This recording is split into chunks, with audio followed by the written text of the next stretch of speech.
থেকে 60,000 টাকার মধ্যে আপনি অনেক টাইপের ল্যাপটপ পেয়ে যাবেন, যেমন এইচপি, ডেল, লেনোভো এইসব ব্র্যান্ডের 11 জেন 12 জেনারেশনের ল্যাপটপ বেশ ভালোভাবেই আপনি পেয়ে যাবেন। অ্যান্ড এই টাইপের ল্যাপটপগুলো দিয়ে যদি আপনি Photoshop, Illustrator, video editing, CAD design, সাথে সায়েন্টিফিক কম্পিউটিংয়ের কাজগুলো করতে চান, পারফরমেন্সটা কেমন থাকবে সেক্ষেত্রে কিন্তু একটা কোশ্চেন মার্ক থেকে যায়। বাট আপনি যদি জেনারেশন কিছুটা ড্রপ করে একটা ডেডিকেটেড গ্রাফিক্স সহ কোনো একটা ল্যাপটপ পারচেস করেন, সেক্ষেত্রে কিন্তু এই ধরনের কাজের ক্ষেত্রে অ্যান্ড লং টাইম ধরে এই টাইপের প্রফেশনাল কাজের জন্য কিন্তু বেশ একটা ভালো ফলাফল আসতে পারে। আসসালামু আলাইকুম, welcome to proven computer. Actually আমি আজকের এই ভিডিওতে কথা বলবো একটা মাত্র ল্যাপটপ নিয়ে, সেটা হলো এইচপির জেটবুক স্টুডিও। এটা হলো জেটবুক স্টুডিওর G5 অর্থাৎ 8 জেনারেশনের একটা ল্যাপটপ। এই ল্যাপটপটা আমার এইচপির ওয়ার্কস্টেশনের যত ল্যাপটপ আছে তার মধ্যে খুবই একটা প্রিয় একটা ল্যাপটপ। যদি এটা 8 জেনারেশন, এর আরও আপডেট জেনারেশন ল্যাপটপ বাজারে পাওয়া যায় অ্যান্ড আমাদের কাছেও মাঝে মাঝে আসে। তবে এই ল্যাপটপটা নিয়ে কথা বলার রিজন হলো যে আমি ফার্স্টে যে বাজেটের কথা বললাম, যে 50 থেকে 60,000 টাকা রেঞ্জের মধ্যে যে ল্যাপটপগুলো আছে ওই ল্যাপটপ দিয়ে যে ধরনের কাজ করতে পারবেন। বাট এই 8 জেনারেশন ল্যাপটপ হওয়া সত্ত্বেও এই ল্যাপটপটা দিয়ে কিন্তু ওই টাইপের প্রফেশনাল কাজের জন্য কিন্তু আরও ভালো পারফর্ম করবে এই ল্যাপটপটা। তো এই ল্যাপটপটা আপনার বিস্তারিত একটু জেনে নিন যে এটা আসলে 8 জেনারেশন সিরিজ, প্রসেসর কি আছে অ্যান্ড এটাতে কি ধরনের ডেডিকেটেড গ্রাফিক্স কার্ড আছে অ্যান্ড পারফরমেন্স বা কেমন দিবে। তো শুরুতেই একটু ল্যাপটপটা দেখে নিই। এটা হলো 15.6 ইঞ্চ ডিসপ্লের একটা ল্যাপটপ, যেটাতে ইন্টেল জিওন প্রসেসর আছে। ইন্টেল জিওন প্রসেসর নিয়ে আমি আরও কিছু কথা বলবো, হয়তো অনেকেই ইন্টেল জিওন প্রসেসরের সাথে পরিচিত না। অ্যান্ড সাথে এই ল্যাপটপের কিবোর্ড, ব্যাকলাইট অ্যান্ড পোর্টসের দিক দিয়ে আপনার দুইটা টাইপ-C থান্ডারবোল্ট পোর্ট আছে, HDMI পোর্ট আছে অ্যান্ড অডিও ইনপুট এসব পোর্ট তো থাকেই, USB পোর্ট আছে দুইটা। তো এই ল্যাপটপটার হলো আপনার 15.6 inch display, FHD display, keyboard, backlight সহ ক্যামেরা, ফেস লক, এই ধরনের কমন যে ফিচার্সগুলো এগুলো কিন্তু থেকে যায়। অ্যান্ড বিল্ড কোয়ালিটির দিক দিয়েও এই ল্যাপটপটা কিন্তু দারুণ সলিড একটা বিল্ড কোয়ালিটি অ্যান্ড বেশ শক্তপোক্ত মজবুত একটা ল্যাপটপ, যেহেতু এটা ওয়ার্কস্টেশনাল ল্যাপটপ। এখন আসি এইটার যে প্রসেসরের কথা বললাম, যে ইন্টেল জিওন প্রসেসর আছে এইটাতে, ইন্টেল জিওন E2186M, অর্থাৎ এইটা হলো আপনার 6 কোর 12 থ্রেড এবং 12 MB ক্যাশ। এই প্রসেসরটার base clock speed 2.90 and maximum হবে 4.80। অ্যান্ড এইটার যদি আপনার কম্পেয়ার করেন যে এটা আসলে কোনটার সাথে যায়, তাহলে বলতে হবে যে এইটা হলো i7 8 জেনারেশনের যে প্রসেসরটা আছে তার সাথে। শুধু i7 8 জেনারেশন হলে হবে না, যদি ইউ হয় তাহলে মোটেও না, কারণ ইউ সিরিজের গুলোতে 6 কোর থাকবে না, ওটাতে 4 কোর থাকবে। বাট i7 এর 8 জেনারেশন এই সিরিজের যে প্রসেসরটা আছে ওই প্রসেসরের সাথে এটা কম্পেয়ার করতে পারেন। বাট ওই প্রসেসর থেকেও এই প্রসেসরটা, ইন্টেলের জিওনের যে প্রসেসরটা আছে যেটা দেখালাম, এটা কিন্তু আরেকটু রিলায়েবল হওয়ার রিজনটা হলো এই প্রসেসরটা আপনার বিল্ড করা হয়েছে একটা সার্ভার বেস ওয়ার্কের জন্য, সাথে প্রফেশনাল যে ওয়ার্কগুলো থাকে, যেটা আমি শুরুতে বললাম ফটোশপ, ইলাস্ট্রেটর, ভিডিও এডিটিং বা ক্যাড ডিজাইন বা সায়েন্টিফিক কম্পিউটিং, এই ধরনের কাজের জন্য এই প্রসেসরটা বেশি রিলায়েবল। সাথে এইটাতে আপনার 4GB ডেডিকেটেড গ্রাফিক্স আছে, যেটার মডেল হলো NVIDIA Quadro P1000। তো NVIDIA Quadro P1000 এই গ্রাফিক্স কার্ডটা আপনার এখনকার যে গ্রাফিক্স কার্ডগুলো আছে তার তুলনায় অবশ্যই পুরাতন, যেহেতু এটা 8 জেনারেশন ল্যাপটপ। বাট এই কোয়াড্রো সিরিজের P1000 গ্রাফিক্স কার্ডগুলো কিন্তু এই প্রফেশনাল যে ওয়ার্কগুলো আছে, অ্যাডোবির যে যতগুলো সফটওয়্যার আছে অ্যান্ড সাথে সায়েন্টিফিক যে ওয়ার্কগুলো থাকে, এই সব কাজের জন্য কিন্তু অপটিমাইজড। তো এই প্রফেশনাল কাজের জন্য এই প্রসেসর এবং সাথে এই গ্রাফিক্স কার্ড দুইটাই কিন্তু একদম ম্যাচ করতেছে অ্যান্ড দুইটাই কিন্তু অপটিমাইজ। তার মানে আপনি যদি নর্মাল আপনার একটা 12 জেনারেশনের ল্যাপটপ বা 11 জেনারেশনের ল্যাপটপ, যে ল্যাপটপগুলো 50 থেকে 60,000 টাকার মধ্যে পেয়ে যাবেন, এই ল্যাপটপটা এই রেঞ্জের, আমি প্রাইসটা বলে দিচ্ছি।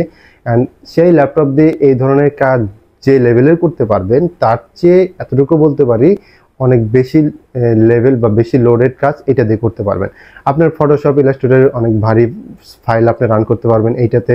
সাথে আপনার ভিডিও এডিটিংয়ের ক্ষেত্রে আপনি 4K ভিডিও এডিটও করতে পারবেন, যদিও সেক্ষেত্রে দেখা যায় যে বেশি লেয়ার বা বেশি এফেক্ট দিয়ে অতটা ভালো পারফরমেন্স না পেলেও আপনার 1080p-তে কিন্তু বেশ কিছু লেয়ার বা বেশ কিছু ইফেক্ট দিয়ে অ্যান্ড লং রেঞ্জের যে ভিডিওগুলো ওগুলো কিন্তু সুন্দরভাবে এডিট করতে পারবেন এই ল্যাপটপটা দিয়ে, বিকজ এই ল্যাপটপগুলো এই ধরনের কাজের জন্য কিন্তু অপটিমাইজড।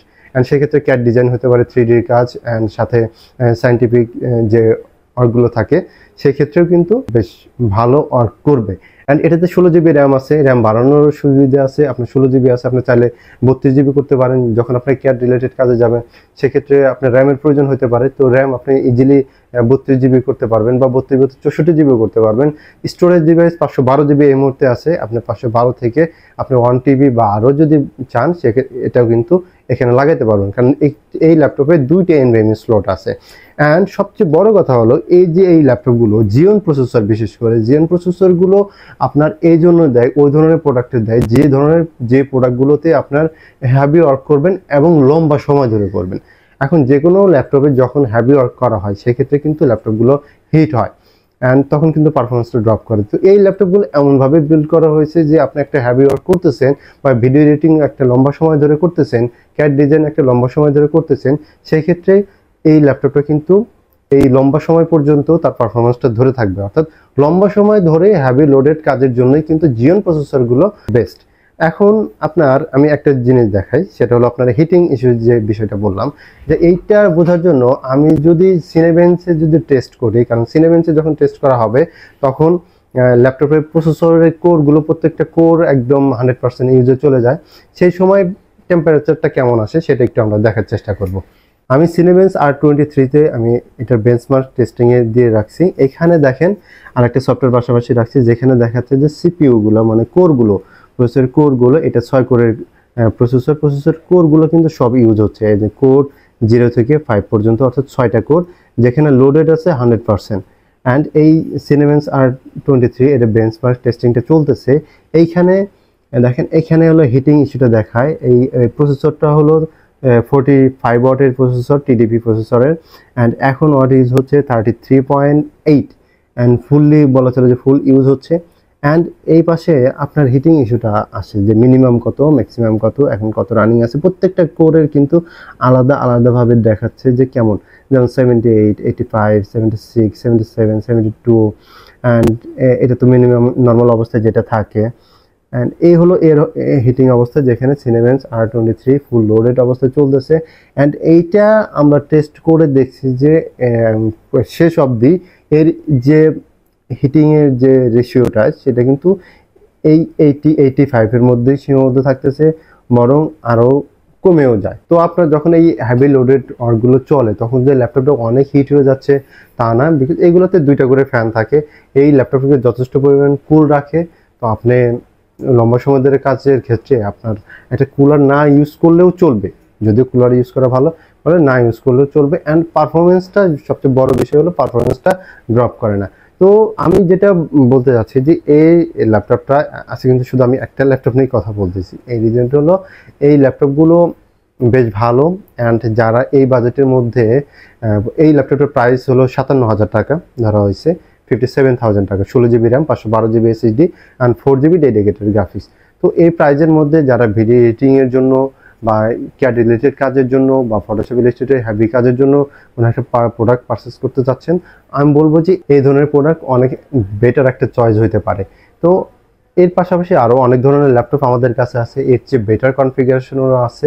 তো বাজেট অনুযায়ী আপনি যদি চিন্তা করেন তাহলে এই ল্যাপটপটা বেশ ভালো একটা পারফরমেন্স দেয় অ্যান্ড টেকসই একটা প্রোডাক্ট। অ্যান্ড এগুলো ওয়ার্ক স্টেশনের প্রোডাক্ট হওয়ার কারণে অনেক দিন হলো আপনি অনেক লম্বা সময় ধরে এই ল্যাপটপগুলো আপনারা ইউজ করতে পারবেন। এখন আসে এই ল্যাপটপগুলো আসলে গেমিংয়ের জন্য কেমন। তো গেমিংয়ের জন্য বলবো যে এই ল্যাপটপগুলো গেমিংয়ের জন্য বিল্ড করা নেই, এই ল্যাপটপগুলো প্রফেশনাল ল্যাপটপ, ওয়ার্কস্টেশন ল্যাপটপ। তো ওয়ার্কস্টেশন লেভেলের যে কাজগুলো থাকে, প্রফেশনাল যে কাজগুলো থাকে, এইসব কাজের জন্য এই ল্যাপটপগুলো বেস্ট অ্যান্ড অপটিমাইজ। তারপরেও যেহেতু এটাতে ডেডিকেটেড গ্রাফিক্স আছে, আপনি যে গেমিং করতে পারবেন না তা না, অবশ্যই আপনার ক্যাজুয়াল গেম বা অনলাইন যে গেম, এই টাইপের গেম বেশ স্মুথভাবে খেলতে পারবেন। এবং ম্যাক্সিমাম গেমগুলো যদি আপনার স্ট্যান্ডার্ড মোডে খেলেন তাহলে বেশ ভালো পারফরমেন্স এটাতে পাবেন, কারণ এর এপিএস দেখা যায় যে 30+ থাকে, এপিএস 30 থেকে 40।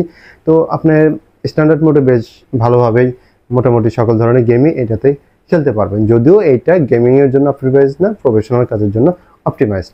তো অ্যাকচুয়ালি এই ল্যাপটপটার জন্যই এই ভিডিওটা করা। এই ল্যাপটপের পাশাপাশি যদি কেউ আপডেট জেনারেশনের অ্যান্ড আপডেট কনফিগারেশনের কোনো ল্যাপটপ পারচেস করতে চায় ডেডিকেটেড গ্রাফিক্স সহ সেই ধরনের ল্যাপটপও কিন্তু আমাদের কাছে আছে, এসপির আছে, লেনোভোর আছে, সেগুলোও কিন্তু আমাদের কাছে পারচেস করতে পারবেন। অ্যান্ড এই ল্যাপটপগুলো আমাদের এলিফ্যান্ট রোড ব্রাঞ্চ এবং মাল্টিপ্ল্যান ব্রাঞ্চ উভয় ব্রাঞ্চ থেকেই কিন্তু ল্যাপটপগুলো কালেক্ট করতে পারবেন।